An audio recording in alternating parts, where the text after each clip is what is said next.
मना राम कल्पतरू कामधेनु निधी सार चिंतामणी कायवानु जयाचे नियोगे घडे सर्व सत्ता तया साम्यता कायसी कोण आता. श्रीराम. एकदा द्वारकेत सत्यभामेला आपल्या संपत्तीचा आणि सौंदर्याचा खूप गर्व झाला होता. तिला वाटायचे की ती कृष्णाची सर्वात प्रिय राणी आहे. तिने नारद मुनींच्या सल्ल्याने एक तुलादान व्रत करण्याचे ठरवले. या व्रताचा नियम असा होता की एका पारड्यात कृष्ण बसणार आणि दुसऱ्या पारड्यात सत्यभामेला आपली सर्व संपत्ती, दागिने आणि हिरे मोती टाकावे लागणार. जर तिची संपत्ती कृष्णाच्या वजनापेक्षा जास्त भरली तरच तिचा विजय होणार होता.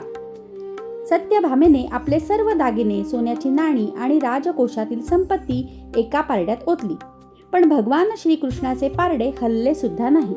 सत्यभामा घाबरली आणि तिने मदतीसाठी रुक्मिणीला बोलवले. रुक्मिणीने पाहिले की हा सोन्या चांदीचा खेळ नाही, तर ही श्रद्धेची परीक्षा आहे. तिने श्रद्धेने एक तुळशीचे पान घेतले आणि त्यावर श्रीराम असे नाव लिहिले. तिने ते पान पारड्यावर ठेवले आणि चमत्कार झाला. कृष्णाचे पारडे वर उचलले गेले आणि तुळशीच्या पानाच्या वजनाने दुसरे पारडे खाली टेकले.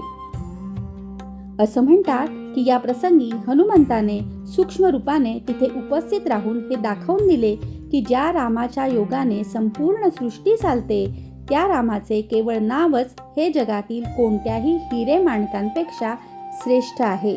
तात्पर्य, जसा कल्पतरू इच्छा पूर्ण करतो तसे रामाचे नाव भक्ताला साक्षात भगवंताची प्राप्ती करून देते.